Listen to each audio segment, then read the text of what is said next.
গত ভিডিওতে আমি তোমাদের বলেছিলাম আমরা কোনো কিছুর বিস্তার পরিমাপ বা কোনো কিছুকে ভাগ করে দেওয়ার পরিমাপ সম্পর্কে শিখব। কিন্তু তার আগে আমার মনে হয় আমার গড় সম্পর্কে আরো কিছু বলা উচিত।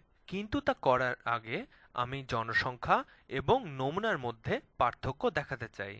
স্যাম্পল অর্থাৎ নমুনা এবং পপুলেশন অর্থাৎ জনসংখ্যা বা সংখ্যাগোষ্ঠী। গত ভিডিওতে আমি এ সম্পর্কে কিছু আলোচনা করেছি। এখন ধরো আমি বাংলাদেশের সব মানুষের গড় উচ্চতা জানতে চাই। তাহলে আমি প্রথমে বাংলাদেশের সব মানুষের একটি সেট নিব। তাহলে এই হলো বাংলাদেশের সব মানুষের সেট। আমরা জানি বাংলাদেশে প্রায় 16 কোটি মানুষ আছে এবং তাদের মধ্যে যদি অর্ধেক পুরুষ হয় তবে এই সেটটা হবে 8 কোটি পুরুষের। কিন্তু সত্যি কথা বলতে কি, বাংলাদেশের প্রতিটি ছেলের উচ্চতা জেনে তার গড় বের করা আসলেই সম্ভব নয়। কারণ প্রতি মুহূর্তেই কেউ না কেউ জন্মগ্রহণ করছে এবং কেউ না কেউ মারা যাচ্ছে। আসলে দেখা যাবে যে সময়ের মধ্যে আমি এই অঙ্কটা শেষ করব তার মধ্যেই কেউ হয়তো মারা গেছে অথবা কেউ কেউ নতুন জন্মগ্রহণ করেছে। আর যদি এটা অসম্ভব নাও হয় তাহলে এভাবে বের করাটা খুবই কঠিন কাজ হবে। তাহলে আমরা এভাবে কোনো জনসংখ্যার গড়, মধ্যক বা প্রচুরক বের করতে পারবো না।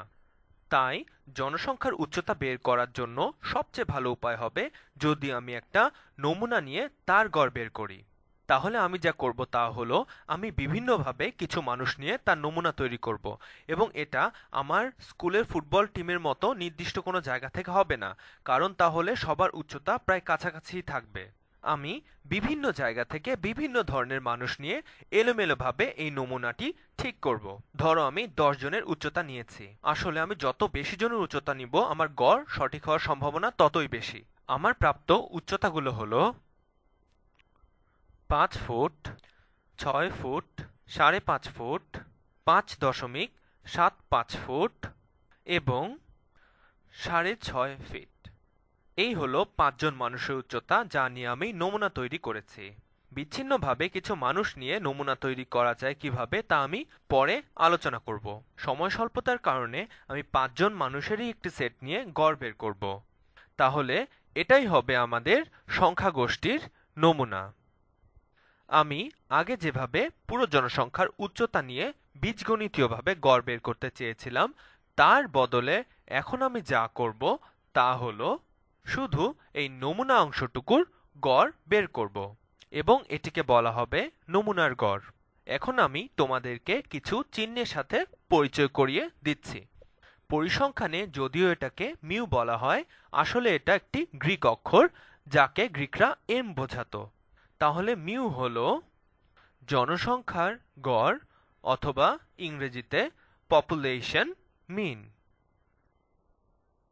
এবং এক্স এর মাথার উপর একটি লাইন দিয়ে বোঝানো হয় নমুনার গড় অথবা ইংরেজিতে স্যাম্পল মিন।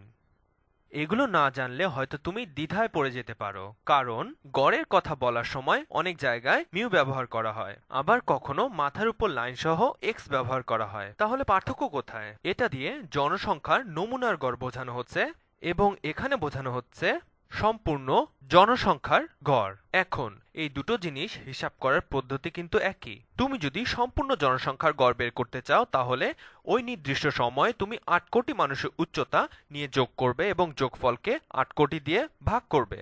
আর নমুনার গড়ের জন্য নমুনায় নেওয়া সংখ্যাগুলো যোগ করবে এবং যতগুলো সংখ্যা নিয়েছো তার পরিমাণ দিয়ে যোগফলকে ভাগ করবে। এখন আমি তোমাদের কিছু সূত্র দেখাতে চাই। পরিসংখ্যান বইগুলোতে সাধারণত সূত্রগুলো এভাবেই দেয়া থাকে, আর এখন আমি তা দেখিয়ে দিলে তুমি সেই সূত্রগুলো দেখে পরে আর ভয় পাবে না। তাহলে জনসংখ্যার গড় হলো, আসলে এটিকে একটি রীতি অনুযায়ী লেখা হয়। আচ্ছা, আমি তোমাকে আগে নমুনার গড়টাই দেখাচ্ছি। ধরো নমুনার প্রথম সদস্যটিকে আমরা বলবো x sub 1, এর পরেরটিকে আমরা বলবো x sub 2, এর পরেরটিকে x sub 3, এর পরেরটা হবে x sub 4 এবং শেষেরটি হবে x sub 5। আসলে এটা হলো নমুনার প্রত্যেকটি সদস্যকে চিহ্নিত করার একটি উপায়। এখন নমুনার গড় বের করার জন্য আমি এই সংখ্যাগুলোর যোগফল করব এবং এটিকে লেখার একটি বিশেষ উপায় হলো, এটা হলো সিগমা যার অর্থ যোগফল। তাহলে প্রত্যেকটি x sub n এর যোগফল যা হবে এই সবগুলো সংখ্যার যোগফল, যেমন x sub 1 যোগ x sub 2 এইভাবে, যেখানে n শুরু হবে 1 থেকে জনসংখ্যার সর্বোচ্চ পরিমাপ পর্যন্ত। এই ক্ষেত্রে এটা হবে 5। আবার কখনো কখনো এটিকে বড় করে এভাবেও n হিসেবে লেখা হয়ে থাকে এবং এরপরে এটাকে ওখানকার মোট সদস্য সংখ্যা দিয়ে ভাগ করতে হবে যা হলো n। উচ্চতর গণিতের বইতে এভাবে এটা লেখা হয়ে থাকে, কিন্তু আসলে এটা বলছে যে প্রত্যেকটি সদস্যের মানের যোগফল নাও এবং তাকে সদস্য সংখ্যা দিয়ে ভাগ করে দাও। তাহলে এটা হবে 5 যোগ 6 যোগ 5.5 যোগ 5.75 যোগ 6.5 সবশেষে ভাগ 5। এখন জনসংখ্যার গড়ও একই জিনিস, শুধু চিহ্নটি আলাদা। তাহলে এটা সমান হবে সমষ্টি চিহ্ন, যেখানে n 1 হতে বড় n পর্যন্ত। আমি পরে বলছি কেন বড় n ব্যবহার করা হয়। যোগফলটি হবে পুরো জনসংখ্যার উচ্চতার যোগফল, শুধুমাত্র নমুনার যোগফল নয়, সম্পূর্ণটি ভাগ বড় n, এবং বড় n হলো পুরো 8 কোটি মানুষ। এর মানে এখানে তোমার পুরো জনসংখ্যার সবার তথ্য নিয়ে যোগ করতে হবে। বড় n দিয়ে আসলে এটাই বোঝায়। এরপর ওই যোগফলকে পুরো জনসংখ্যা দিয়ে ভাগ করতে হবে।